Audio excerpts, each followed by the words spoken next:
ഹരേ കൃഷ്ണ. ഇനി നമുക്ക് 14-ാമത്തെ ശ്ലോകം നോക്കാം. സൂത ഉവാച ദ്വാപരേ സമനുപ്രാപ്തേ തൃതീയേ യുഗപര്യയേ ജാതഃ പരാശരാദ്യോഗി വാസവ്യാം കലയാ ഹരേ. ദ്വാപരേ, ദ്വാപരം അതായത് ദ്വാപരയുഗം, സമനുപ്രാപ്തേ പ്രാപിച്ചപ്പോൾ, ദ്വാപരയുഗം വന്നപ്പോൾ, തൃതീയേ മൂന്നാമത്തെ, യുഗപര്യയേ യുഗപരിവർത്തനത്തിൽ, അതായത് ദ്വാപരയുഗം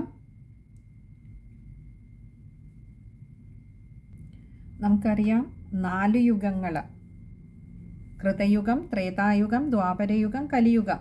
ഇതിങ്ങനെ ഒരു ചാക്രികമായിട്ട് അങ്ങനെ പോയിക്കൊണ്ടേയിരിക്കുകയാണ്. അങ്ങനെ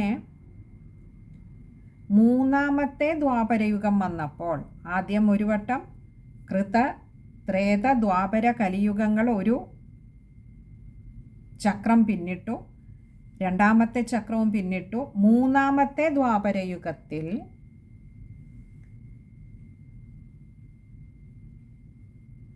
ജാത ജനിച്ചു, പരാശരാദ്യോഗി, പരാശരാത് യോഗി, ഇങ്ങനെ 2 വാക്കുകൾ ചേരുന്നതാണ് പരാശരാദ്യോഗി.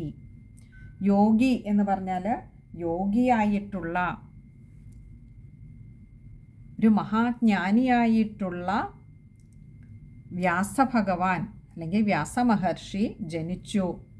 ഇവിടെ പരാശരാത്, പരാശര മഹർഷിയിൽ നിന്നാണ് ജനിച്ചത്. അപ്പോൾ അച്ഛൻ പരാശര മഹർഷി. വാസവ്യാം, വാസവിയിൽ, അതായത് വസുപുത്രിയായിട്ടുള്ള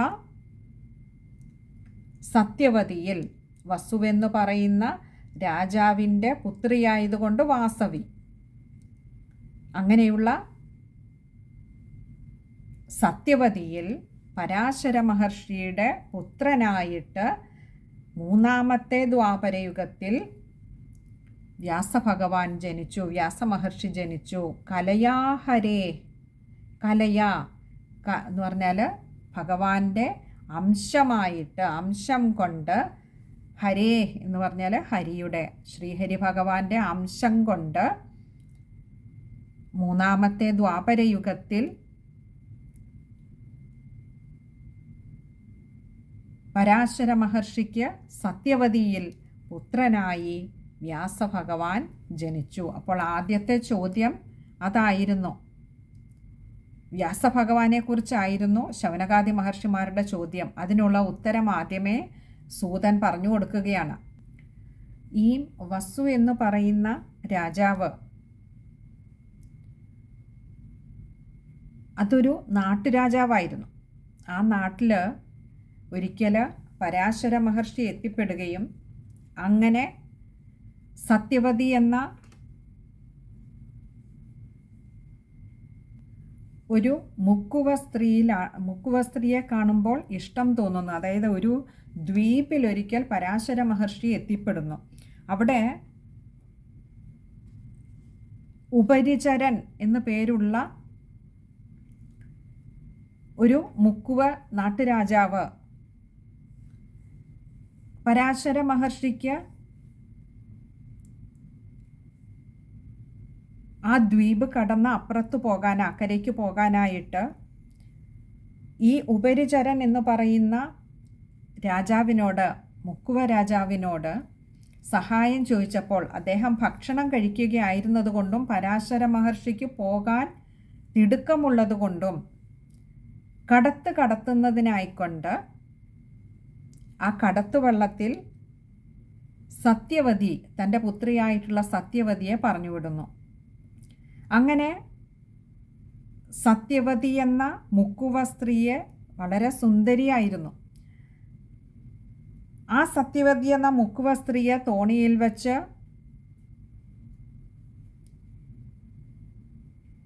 പരാശര മഹർഷി പ്രാപിക്കുകയും മഹർഷിയാണ്, എന്നിട്ടും സത്യവതിയുടെ സൗന്ദര്യത്തിൽ ഭ്രമിച്ചുപോയ പരാശര മഹർഷി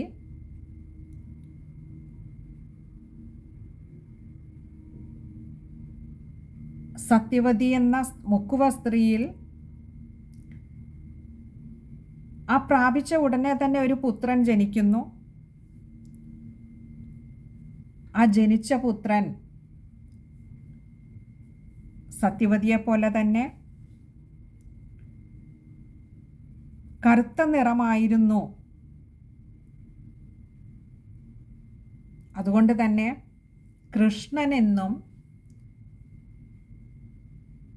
യമുനാ നദിയുടെ മധ്യത്തിലുള്ള ഒരു ദ്വീപിലാണ് ജനിച്ചത് എന്നതുകൊണ്ട് ദ്വൈപായനൻ എന്നും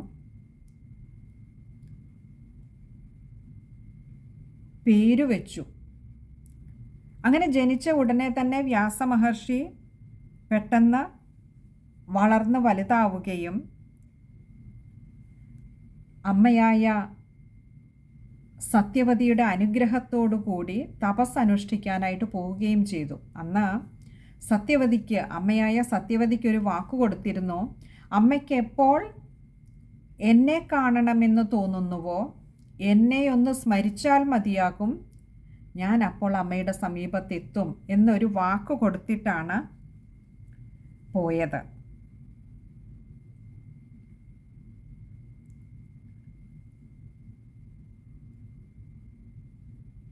അതിനുശേഷം കൃഷ്ണനും ദ്വൈപായനനുമായിരുന്ന കൃഷ്ണദ്വൈപായനൻ എന്ന വ്യാസൻ, ആ വ്യാസഭഗവാൻ, വ്യാസൻ എന്ന പേര് കിട്ടുന്നത് തന്നെ വേദങ്ങളെയെല്ലാം ചിട്ടപ്പെടുത്തി 4 വേദങ്ങളാക്കി. അതിനു മുൻപ് ഒറ്റ വേദമേ ഉണ്ടായിരുന്നുള്ളൂ എന്നാണ് പറയുന്നത്. വേദം എന്നത് ഒരേയൊരു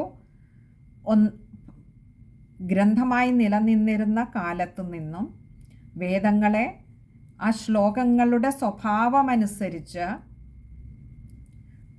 ഏതേത് കർമ്മങ്ങളിലാണ് ഓരോന്നും ഉപയോഗിക്കേണ്ടത് എന്നുള്ള ഭാവമനുസരിച്ച് അതിനെ 4ആയി ചിട്ടപ്പെടുത്തുകയും 4 വേദങ്ങളായി പകുക്കുകയും വ്യസിക്കുകയും ചെയ്തതുകൊണ്ട് തന്നെ പിന്നീട് വ്യാസൻ എന്ന പേരിൽ അറിയപ്പെടുകയും ചെയ്തു. ഇതാണ് വ്യാസഭഗവാന്റെ കഥ. അപ്പോൾ അതൊന്ന് ചുരുക്കി ഒന്നിവിടെ ശൗനകാദി മഹർഷിമാർക്ക് പറഞ്ഞുകൊടുത്തു. ഏത് കാലഘട്ടത്തിൽ എപ്പോൾ എവിടെ വെച്ച് ആരുടെ പുത്രനായിട്ടാണ് വ്യാസഭഗവാൻ ജനിച്ചത് എന്നൊന്ന് പറഞ്ഞുകൊടുത്തു. നമുക്ക് ആ ശ്ലോകം ഒന്നുകൂടി നോക്കാം. ദ്വാപരേ സമനുപ്രാപ്തേ തൃതീയേ യുഗപര്യയേ ജാതഃ പരാശരാദ്യോഗി വാസവ്യാം കലയാഹരേ. ശ്ലോകം വായിക്കുമ്പോൾ ശ്രദ്ധിക്കേണ്ട കാര്യങ്ങൾ: ജാതഃ, അവിടെ വിസർഗമുണ്ട്, പകുതി ഹകാരത്തിൽ വായിക്കുക.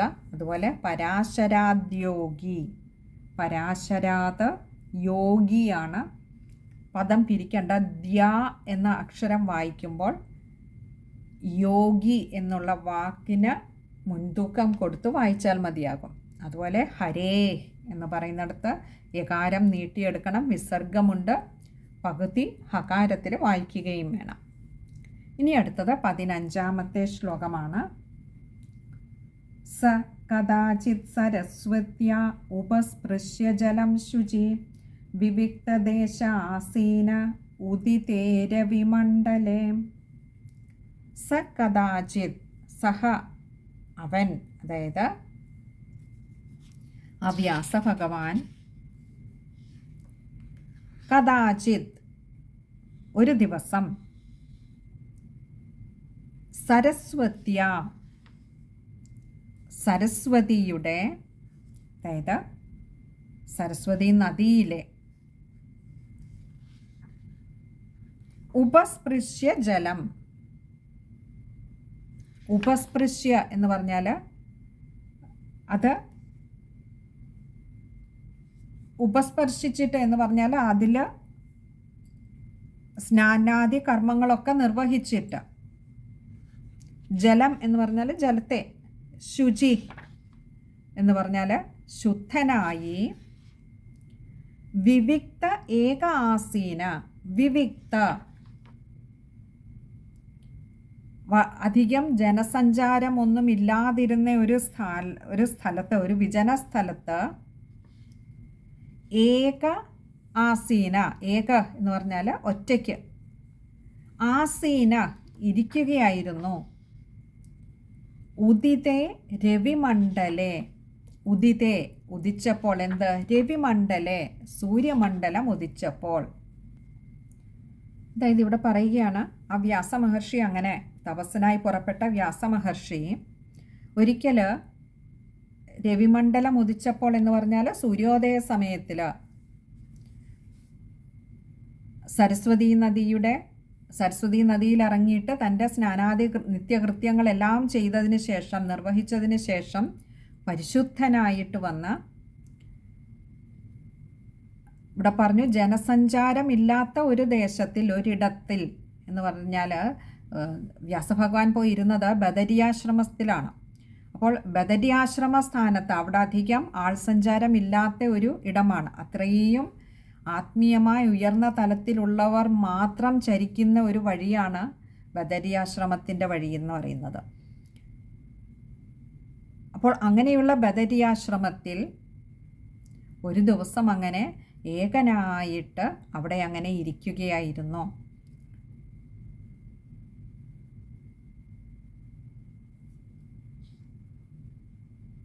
അപ്പോൾ ഇനിയും കഥ പറഞ്ഞു തുടങ്ങുകയാണ്.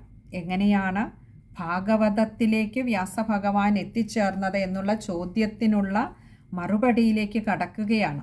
അപ്പോൾ ആരാണ് വ്യാസഭഗവാൻ എന്ന് പറഞ്ഞു? വ്യാസഭഗവാൻ അവിടെ നിന്നും എങ്ങോട്ടേക്കാണ് പോയത് എന്ന് നമ്മളൊന്ന് സൂചിപ്പിച്ചു. ആ ബദരിയാശ്രമത്തിൽ സൂര്യോദയ സമയത്ത്, സൂര്യോദയത്തിൻ്റെ പ്രത്യേകത സൂര്യൻ്റെ ആദ്യത്തെ കിരണങ്ങൾ നമ്മുടെ ബുദ്ധിയെ ഉണർത്തുന്നതിന് ഏറ്റവും ഉത്തമമാണ്. നമുക്കൊരു ഫ്രഷ്നെസ് കിട്ടുന്നതിന് നമ്മൾ രാവിലെ സൂര്യോദയത്തിന് മുൻപ് എഴുന്നേൽക്കണം എന്ന് പറയുന്നത് തന്നെ ആ സൂര്യൻ്റെ ആദ്യ കിരണങ്ങൾ ഏൽക്കുന്നതിന് ബോഡിയെ, നമ്മുടെ ശരീരത്തെ പ്രാപ്തമാക്കുന്നതിന് വേണ്ടിയിട്ടാണ്. അതിനു മുൻപ് ശരീരശുദ്ധി വരുത്തി, അതായത് ഇപ്പോൾ ഇവിടെ പറഞ്ഞതുപോലെ സ്നാനാദി കർമ്മങ്ങളെല്ലാം ചെയ്ത് ശരീരശുദ്ധി വരുത്തി സൂര്യൻ്റെ ആദ്യ കിരണങ്ങളെ ഏറ്റുവാങ്ങുവാൻ ശരീരത്തെ പ്രാപ്തമാക്കിയിട്ട് ആ രശ്മികൾ ഏറ്റുവാങ്ങിയാൽ ശരീരത്തിനുണ്ടാകുന്ന ഒരു ഉണർവ്, അത് പറഞ്ഞറിയിക്കാവുന്നതല്ല. അത് ബുദ്ധിയെ വളരെയേറെ നല്ല രീതിയിൽ ഉണർത്തുന്നതിനും അത് സഹായിക്കുന്നതാണ്. നമ്മൾ അതേ സമയം ഒരു 10 മണി അല്ലെങ്കിൽ ഒരു 9:30-10 മണി വരെ കിടന്നുറങ്ങിയതിന് ശേഷം എഴുന്നേറ്റ് വന്ന് നമ്മൾ കുളിയൊക്കെ കഴിഞ്ഞാൽ പോലും ഈ ഒരു ഉണർവ് ശരീരത്തിനും മനസ്സിനും കിട്ടുകയില്ല. കാരണം അപ്പോഴേക്കും സൂര്യൻ്റെ ആ ഒരു ചൂടുള്ള കിരണങ്ങളായിരിക്കും പ്രകൃതിയിൽ നിറയുന്നത്. മറിച്ച് ആ കുളിർമയാർന്ന അതേസമയം പ്രകാശപൂരിതമായ അരുണവർണ്ണ കിരണങ്ങൾക്ക് നമ്മുടെ ശരീരത്തെ മനസ്സിനെ ഒരുപോലെ ഉണർത്തുവാൻ, ഉത്തേജിപ്പിക്കുവാനുള്ള കഴിവുണ്ട്. അപ്പോൾ ആ ഒരു സമയത്താണ് നമുക്ക് പൂജാതി കർമ്മങ്ങൾ, പ്രാർത്ഥന, അതേപോലെ നമ്മൾ മെഡിറ്റേഷൻ എന്നൊക്കെ പറയുന്ന ആ ഒരു സമയത്ത് ചെയ്യുക. പഠിക്കുന്ന കുട്ടികൾ ആ ഒരു സമയത്ത് ഭഗവാനെ പ്രാർത്ഥിച്ചിട്ട് പഠിച്ചാൽ അതിൻ്റെ ഗുണം 10 മടങ്ങ് കൂടുമെന്ന് പറയാറുണ്ട്.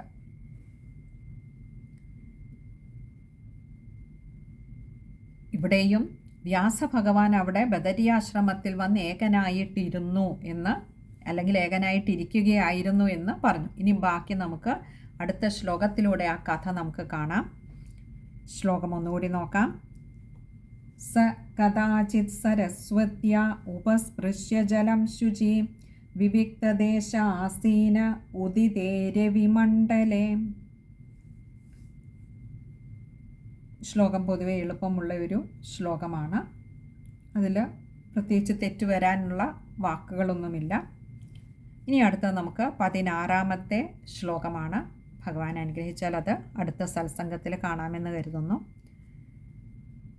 16ഉം 17ഉം 18ഉം ഒക്കെ ഒന്നിച്ച് ചേർത്ത് അർത്ഥം പറയേണ്ടതാണ്. അതുകൊണ്ട് അത് അടുത്ത സത്സംഗത്തിൽ നമുക്ക് നോക്കാമെന്ന് കരുതുന്നു. ഹരേ കൃഷ്ണ.